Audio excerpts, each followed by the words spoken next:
Ayan, hello po mga kalingap and welcome back sa ating YouTube channel, Square Gen. So kung bago lang po kayo sa aking YouTube channel, huwag niyo pong kalimutan mag-subscribe para lagi po kayong updated sa ating mga bagong upload na video. Ayan, isang magandang araw, papagpalang araw po sa ating lahat mga kalingap. At ngayong umaga po ay muli po tayo magbabahagi ng salita ng ating Panginoong Jesus sa Mateo 11 verse 28 to 30.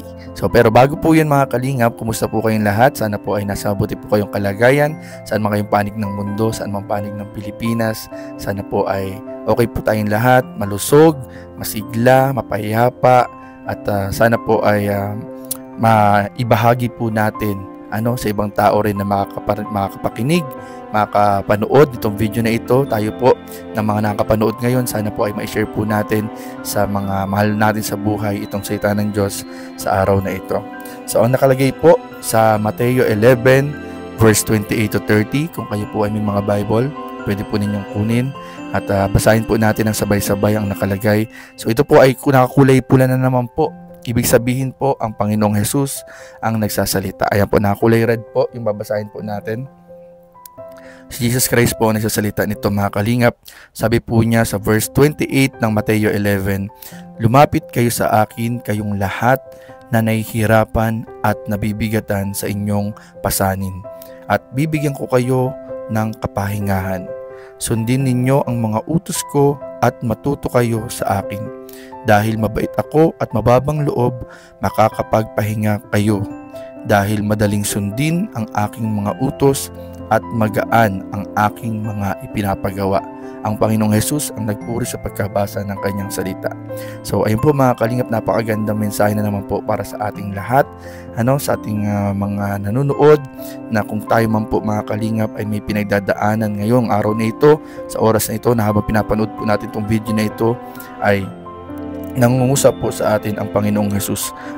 Dito po sa pagbabahagi po natin ng salita mga kalingap, hindi po ako ang tinataas ko dito, hindi po yung sarili ko ang tinataas ko, kundi po ang Panginoong Jesus, ang kanyang mga salita at turo at aral na gustong maibahagi sa bawat isa. Siya lang po ang itinataas natin dito sa pagbabahagi ng salita ng Lord. Kasi kung katulad po ng mga nagbabatikos po sa atin, kung ako po mga kalingap, kung sarili ko po ang itinataas ko dito, ay wala po akong may pagmamalaki. Kasi katulad po ng karamihan, tayo po ay hindi rin po tayo perfecto, may mga pagkukulang, nakakagawa ng kasalanan, at ayun po mga kalingap, wala po akong may pagmamalaki kung sarili ko pang tinataas ko dito. Pero ang itataas po natin dito sa ating ginagawa po ng pagbabahagi ng salita ng Panginoon ay siya mismo, ang Lord, ang Jesus at ang Diyos Ama na nasa langit.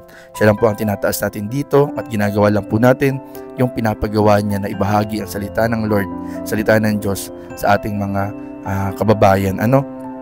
At syempre po, ginagamit po natin yung social media hindi lamang para magbigay ng reaksyon, hindi lamang para alam niyo po, maggawa ng content sa YouTube, sa Facebook, kundi po parang binigyan din po ako ng wisdom po ng Lord na gamitin natin yung social media para maibahagi po yung kanyang salita.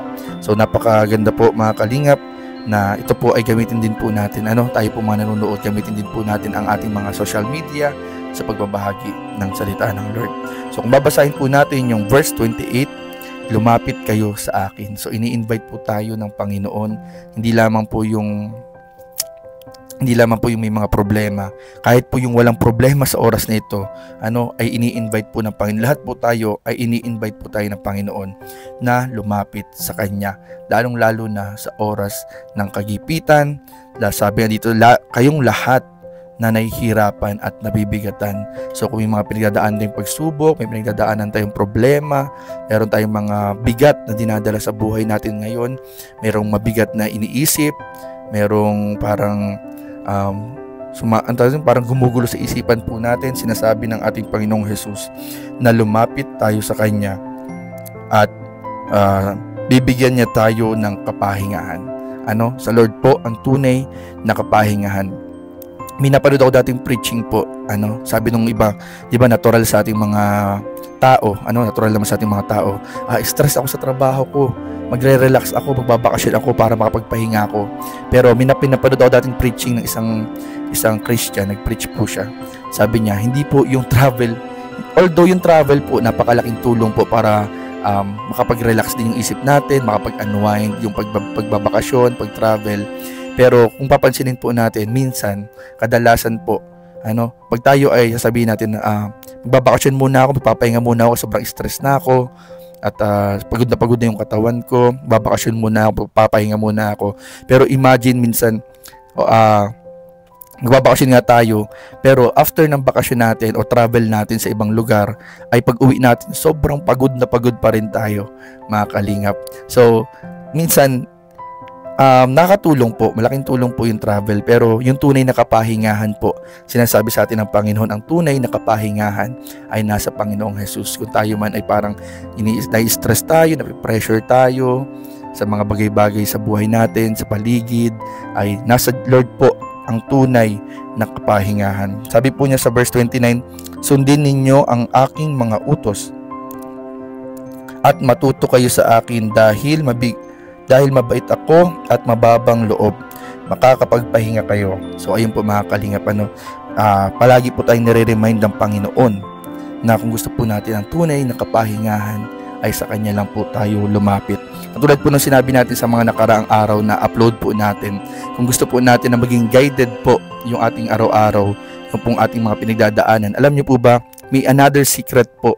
Baka po hindi pa pupunin nyo nalalaman, lahat po ng pinagdadaanan po natin sa buhay ay nakatala na po sa aklat ng buhay, sa Bible.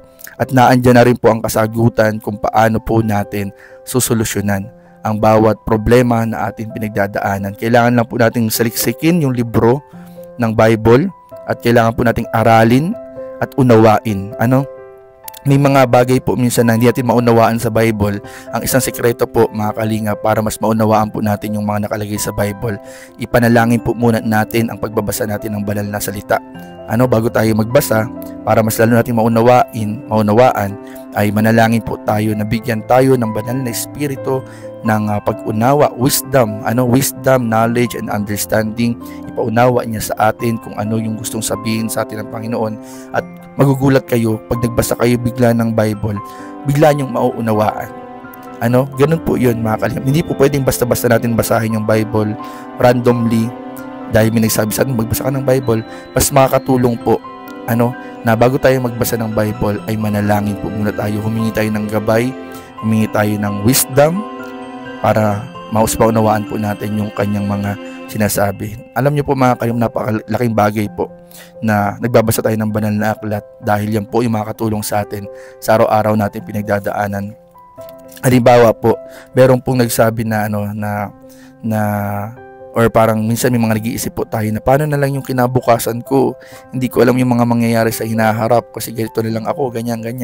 So, meron po sa salita ng Panginoon sinasabi, for I know the plans I have for you, says the Lord, plans to prosper you and not to harm you, plans to give you hope and a future, sa Jeremiah 29:11. So pinapaalala po din ng Panginoon, ang Panginoon ay may plano sa ating lahat na para sa ikakabuti po natin. So mawawala na yung isipin natin na ay may plano pala ang Panginoon sa akin, so hindi na ako mag-worry na paano yung future ko. So ganun po yun, mga kalingap. At iba-iba pang mga problema na ang kasagutan, ang solusyon ay nasa salita ng Panginoon. So sabi po sa verse 30, dahil madaling sundin ang aking mga utos at magaan ang aking mga ipinapagawa. Minsan parang akala natin sobrang hirap ng mga pinapagawa ng Lord. Pero kung uunawain po natin ng maigi, kung ating pong pag-aaralan talaga, babasahin natin, ididili natin araw-araw, ay malalaman po natin na kaya naman pala natin gawin. Although, mas mahirap po talaga na sumunod sa ating Panginoon kaysa po mamuhay sa mundo. Sabi nga doon sa salita niya, yung daan po patungo sa langit ay sobrang kipot. Yung daan po patungo sa langit ay sobrang kipot. Ibig sabihin, mahirap makapasok. Pero yung daan po patungo sa kabaliktaran ng langit ay sobrang luwag. Kaya mas marami minsan ang taong pumipili na dumaan sa maluwag na daan kaysa dun sa makipot na daan. Kasi syempre, dun sa maluwag na daan, pwede nilang gawin ang kahit na ano.